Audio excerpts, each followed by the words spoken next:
Hey everybody, and welcome back to another Crackin' for a Cause video. I am your host, MrBevers, and I'm joined by the wonderful, talented Austin from Commander 99. Hi Austin, how are you doing? I'm doing well. How's it going? You know, it's going pretty well. It's going pretty well. I'm having a blast doing this series. I'm so thankful that you were able to join me and that we could, figure out sort of like a thing for us to do this week. Because who doesn't like to crack a pack once in a while, and who doesn't like to give money to charity, right? Right, right. I do the occasional at-home draft, pull out 3 packs, build a deck. So, See? it's fun to play with some, especially when you're playing with packs that are commander focused. Those Yeah. are always fun. So you and I have to have a discussion later. We can do that offline. But Zuby from Magic with Zuby, if you know Magic with Yep. Zuby, has been starting to do Chaos Sealed paper online, Okay. like doing it virtually. So if you're interested in something like that, you should definitely have a conversation with me and with Zuby, because we're talking about doing essentially like Gotcha. I don't know, a bunch of games. Maybe we'll even set up a league or something. Who knows? Yeah, yeah, yeah. Okay. Yeah. So anyway, super off topic. Why don't you tell people where they can find you? Yeah, so I'm from Commander 99. We do gameplay and Commander content on both Moto and paper, as well as podcasts and deck techs occasionally. And the idea is that you can find me on YouTube, as well as Twitch and all the social medias as well. So just look up Commander 99 and you'll find us there. Yep, that sounds good. And I Yeah. think there should be links and stuff below in the description. There'll be a link to the Twitter, and then I think you have a link tree, so that will be linked below as well. That'll take you to a page that will show you all of the links, so you can just click them to go to each thing, which is wonderful. Link tree is a beautiful thing. I enjoy it. Yeah, yeah, yeah. Um, so that's great. For those of you out there who don't know what the series is all about, we sort of brushed on it there at the beginning, but basically we're going to crack a pack today, and winner's going to choose a charity to donate to, and loser's going to donate money to said charity. And the winner of the battle is basically chosen by stipulations. So we come up with sort of like a weird, different stipulation depending on what kind of pack we're opening or what set or whatever. So, Austin, why don't you go ahead and tell people about the charity that you're going to send my money to if you were to win today? Right. So I chose Doctors Without Borders. It's specifically the COVID Relief Fund. I think one of the things, that we're kind of going through during this time in particular is, coming together via the internet, coming together online. As Commander players, you want to be able to sit down at a table with 4 people, and currently having a little bit of trouble doing so. Yeah. So, luckily the internet is able to help with that, and that's what Doctors Without Borders is kind of trying to help people around the world. Help those that can't help themselves. That are struggling with the national health crisis that we're going through right now. It's true. It's true. And I know exactly what you mean. I mean, Spell Table's great and everything, but it definitely doesn't give you the same. It doesn't let you see your opponent's face and reactions, right? So it's good. It's a very good replacement for, not being able to do it at all, right? Right. But it's definitely not the same as sitting down at a table across from your opponents and being able to shoot the shit and tell when people are outright lying to you because of their facial expressions and things like that. There's a lot of body language in Magic the Gathering. All of you know this, and if you don't know this, go watch any of the pro tours. You will see pros do things that are basically just psychological tricks to their opponents. I think my favorite one is the one where LSV picked up his pen to change his life total, and then the opponent attacked in because he thought he was going to change his life total, and then he had a trick in hand and killed the creature that was swinging or something like that. And I was like, wow, that's rude but hilarious. And it's just things like that. In a similar vein, LSV, he put a combo deck together but removed the finisher and so that he could have more combo pieces, and that everyone would just scoop. Yes. So they didn't need to see the finish, him win the game. He didn't actually have the win condition. Correct. Yeah. So people would scoop to thinking, oh, you've got the infinite combo now. right? Right. Like you just need that one last piece. You just got to go find it or whatever. So Yeah, I'll exactly. scoop to this because you're about to No get one there, plays it out, you know? and then just scoops, and he's like, okay, and Yeah. that's it, right? Or the people who go, okay, play it out, and he's like, oh, Oh, well, yeah, all you right, win. you win then.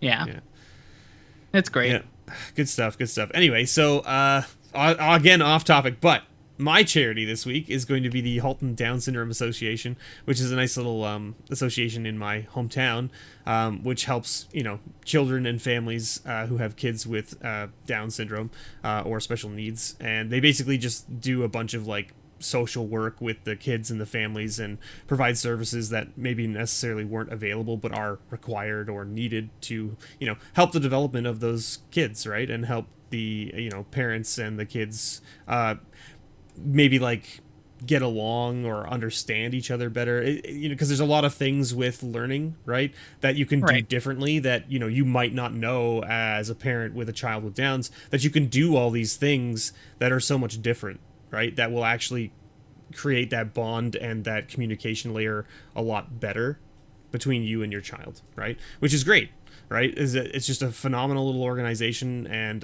the reason it's in my list is because one of my friends has a son with Downs, and they do the Go 21 walk every year, and Mhm. we help them with that if we can, and it's just a great little association, right? They've been helping out the community for a very long time, and I think they have them all over the place. Like these, like ours is specifically the Halton one because it's local to me, but I think the Down Syndrome Association is basically worldwide as far as I understand. So, Yeah.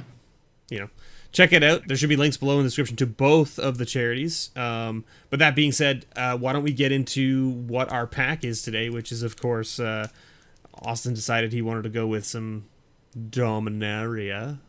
Yeah. Ooh. Dominaria is a good pack. In recent sets, it's one of those ones where you've got legendaries in every pack, legendary cards, legendary creatures. It's a standard set perfect for the commander player. So That's true. I really enjoyed it. Picked up some extra packs to, it's one of those things where even when you open it up, you could just pull a legendary creature and then that's This it. is going to be one of those sets too, like 4 or 5 years down the road. This set's going to be worth money. Sealed. Yeah. Just so that everyone out there is aware, if you have Dominaria and you're holding on to it, hold it for a few more years. It will be worth quite a bit more money because it is such a good set. It's very good. It has, like Austin said, like guaranteed legendaries in every pack, so it's very good for doing things like the EDH box league, which is becoming popular now. So people have picked up either Dominaria as their initial box to open up, or they've picked it up as 6 of the packs to add to the pool because it just gives you so many options, right? So that being said, our stipulation, Austin, for this pack is what exactly? Yeah, so I was thinking that we could have it if you have the most legendary creatures in your pack. Some of these packs come with either legendary spells or legendary planeswalkers or just various enchantments, and so there is supposed to be a legendary in every pack. But if you have the most creatures, then you win. And if we happen to tie, we happen to tie. That's okay. That means we both donate. Then that's what I've been doing with folks. Is like, unless we specifically have a tiebreaker that we want to use, we basically just both donate, which I think is fair. Because with this series, there's no losers here, right? There's no losers. We're all winners, and really the community is the bigger winner anyway, right? Because we get to open a pack, share it with you guys, and then we get to donate to good causes. So, without further ado, why don't we? Do you want to get in? Sure, let's do it. All right, let's get in. Okay. So I don't think there's any like legendary creatures or like legendary stuff in like the common uncommon slot per se. No, it's only in that back slot, right? So I mean, like, I'm gonna show off my cards just because it's what I like to do with this series. So yeah. I've got a Relic Runner there as my first card. Am I? Yeah, you're good. You're good. I'm not backwards. Okay. Nope. You're not. You look backwards to yourself because of Discord. Okay. Remember, that's just all right. So how far are we going? I mean, I'm just gonna one card at a time, or yeah, that's what I'm doing. I've pulled off 2 so far. 2. Okay. So this is the third. Yep. For me. I just pulled the third one off as well. All right. So I'm just gonna go. Oh, there you go. Rat Colony's actually over $1. Look at that. There you go. Oh, fancy. It's like $1.50 or something like Shift that. my now. microphone over too. That's okay. All right. Yeah, that Rat Colony. You know, everyone likes their rat decks, right?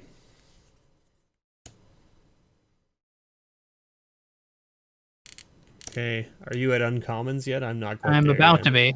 Okay, here we go. I'm at So uncommons. next one's uncommon. Yeah, so I'm at my uncommons. Okay. So I've got an Elfheim Druid. Yeah, I've got a Sentinel. Sentinel. Yep. Okay, and then I've got Orcish Vandal, and you have Knight of Malice. This knight's good.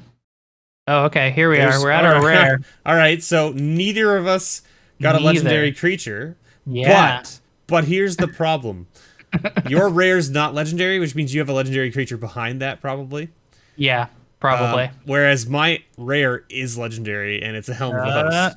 No. So you got a foil there. No. Yeah, that's a foil. Not a so legendary. you should still have a legendary behind the foil, I think. You think so? Yeah. Oh. Yeah, see right there. That's there we go. Right. Uncommon. Now the interesting thing here, though, is that I also only got 2 uncommons. And then my rare was a legendary, so that means I have a foil too. So I could technically have a foil legendary creature in this pack. You could. Let's see it. So let's see. Nope. It's just a foil Sorcerer's Wand. Yep. So I got a Helm of the Host, though, which I'm pretty happy about. Helm of the Host is a great little... Oh, and there you go. Okay. That's a good one. How did this happen? I got 2 legendaries in this pack. I didn't think that was possible. But here we are. I thought it was supposed to be that if your rare was legendary, you don't get a legendary creature. Well, too bad. You're getting one. Huh. All right, so I guess we tied because I have this Rona. Yep, and I've got Danitha. Yep, Danitha, yeah. Sorry. Yeah. Which is, Danitha, really nice little card. I love her in White Weenie, by the way. If you're looking for a good White Weenie commander, Danitha, right there for you. Put in all those equipments and auras. All right, good stuff. It's definitely good. Definitely good to have cost reduction in an equipment deck. Right, especially with Helm of the Host. Oh yeah, exactly. throw a Helm of the Host on Danitha and you're set. So we both did pretty good there. I mean, we both got a foil. Your rare was pretty good. It was Cabal Stronghold, right? Yeah, Cabal Stronghold. It's a good card. It's a pretty good card too. Yeah. You know, adds mana equal to your basic swamps, which makes it fair and effective. You know. Yep. Very good in mono black, that's for sure. Yeah, mono black's good. Yep. Especially when you're playing like the Torment of Hailfire decks and things like that. Yeah. No, that card's a bit too good. You know, also, Arcane Flight I've recently seen show up in what is it, Historic? So this card's been played in Historic, and what's the mono blue Curiosity or what? Curious Obsession. Yeah, Curious Obsession. Yeah. Right. Yeah, it's a good little add-on for that deck too, because it's only 1 mana +1/+1 in flying, right? Right, exactly. Yeah. Just 1 mana +1/+1 in flying. Yeah, very good, very good. So that means that we tied because we both got a legendary creature, right? Somehow, I was not expecting to get a legendary creature out of my pack when I saw the Helm of the Host. I was like, oh, right. All right, that's it. That's legendary. I lose, right? That's the end. But that's okay. So that means that we're both going to be donating. So Austin's going to send some money over to the Halton Down Syndrome Association, and I'm going to send some money over to the Doctors Without Borders COVID relief program. So you should see a pop-up somewhere here in the middle between Austin and I. There should be 2 pop-ups, I guess. 1, 2. It'll be like, both of our donations on top of each other there in the middle of the screen. And if you want to donate to those charities, by all means, check out the links below. We would really appreciate it. I'm sure the charities would as well. And if not, no worries. Thanks for just watching. Thanks for hanging out. And if you want to participate in this series moving forward, just reach out to me. My DMs are open on Twitter. I'm open to basically anybody coming on as long as they're willing to crack a pack and donate to charity. That's basically what it comes down to. So just let me know. I'm happy to have anybody on who wants to come. So just reach out. Let me know. The more guests, the better, right? The more charities we find, the better. So thank you so much, Austin, for joining me. I really appreciate it. And why don't you give everyone a little spiel about where they can find you again, just so that in case they fast forward to the end of the video. Right, yeah. So you can find us on Commander 99 is where we produce Commander content for Moto and for paper. And you'll find me online on Twitter under Nitsua backwards. So just kind of look out for that. Links in the description, like we were saying. So Down there. just give us a follow. We talk about a lot of new sets when they come out. A lot of fun Commander things that are happening in the community. So Yep. should be good. And don't forget that you can also find Austin and myself almost every Thursday over on Twitch. We basically stream some TTT or Gary's mod of some kind, or Chicken Yeah. Horse, or we play a bunch of random games on Twitch, and then Austin's doing some fancy editing and putting those out on YouTube as well. Right. So Right. you can check those out as well. And that's a good place to find us if you're interested in just seeing more banter between the two of us, as well as other folks that are part of that group. And thank you so much for watching, everybody. And as always, may your pulls ever be better.